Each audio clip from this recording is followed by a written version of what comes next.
Hey, nice Hi. to see you again. Hi, it's only Monday. Yeah, it's only Monday.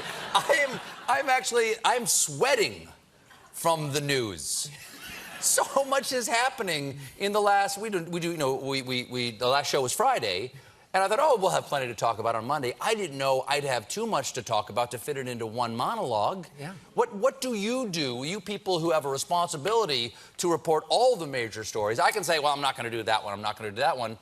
How does it affect you when something breaks late, like Hannity being a liar? When we get the news sweats. At the record state, I didn't agree with the premise of that part of your question. Your eyes spoke volumes. You know what's amazing is now that I'm on CBS This Morning, the amount of activity that swirls around you when it's all changing. Because scripts are getting ripped up, the prompter's changing. Because it's live. Yeah, it's live, and things are changing. At that hour in the morning, you'd think people might be quiet, but no, things are still changing. And also, we've got, set zones in Syria, where there's an entire action taking place that's even separate from all of this changing news. So, which we haven't said boo about. I know. There's a war. Strikes were launched in a foreign country. Without consulting Congress. Right. I mean, which is... That the president said 4 years ago, can't do it without consulting the Congress. Right, because Barack Obama didn't do it in Libya or with ISIS in Syria. So they said, we should do this, and now that's not being done. That's a huge thing, and it's... where is it on the item list? There's so many other things that are happening pell-mell and happening, judges are making decisions. So there's stuff that's happening in real time. It's not just frivolous, I guess. Let's talk about Comey's book. I've got him on tomorrow night. And have you read any of the book yet? I've read it in that frantic way that you do. When you, first get it in your hands and you're just jumping around. Now I've read the transcript of the Stephanopoulos interview, so it's all a big jumble of what's in the book and what's not. Oh, what do you make of the author of that book? Does he seem like a slimeball to you?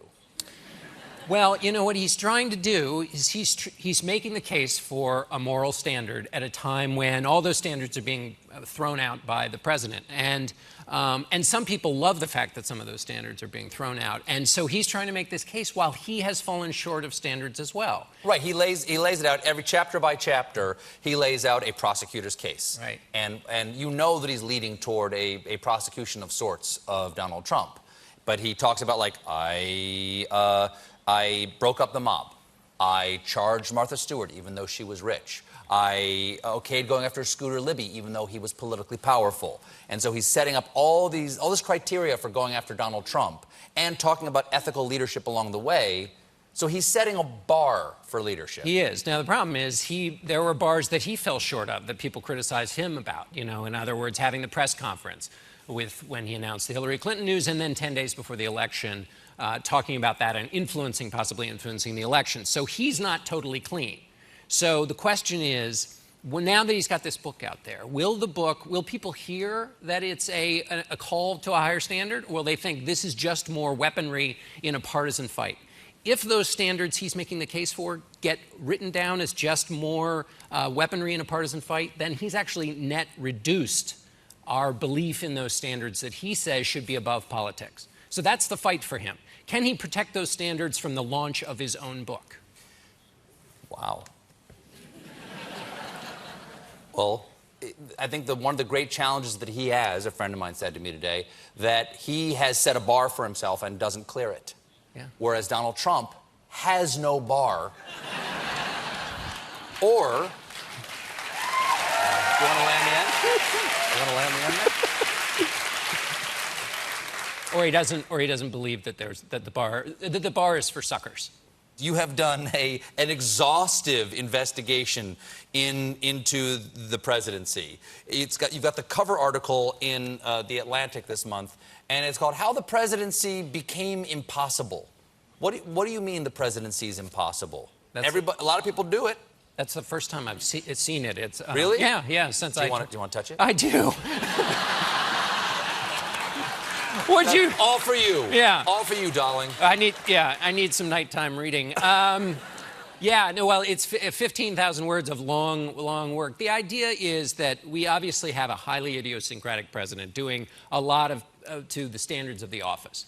And some people would say that's a disaster. Other people would say he's changing things in a way that presidency needs to be changed. So what I tried to do is look beyond President Trump, use his presidency to illuminate some things that he has exposed about the office, and then just look at how unmanageable it has become, both by the things that have been put on the president's plate, by the post-9/11 world, the supine role that Congress has taken upon itself. We talked about war powers earlier. Congress is not really involved in that debate.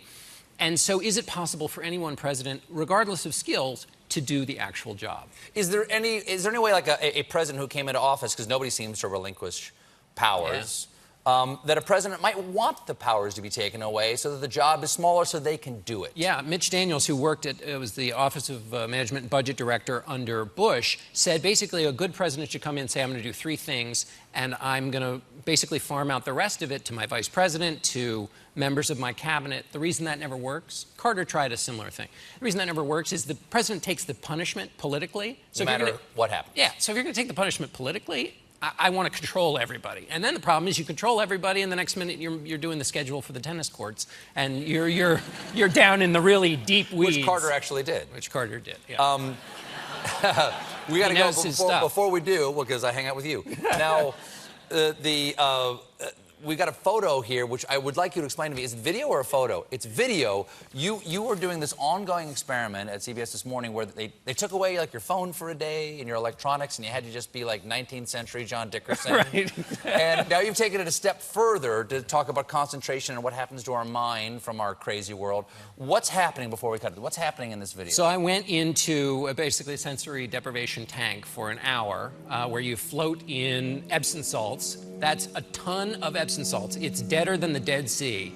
And you float in there for an hour. And you just trip. You just trip balls while you're in Well, there. no.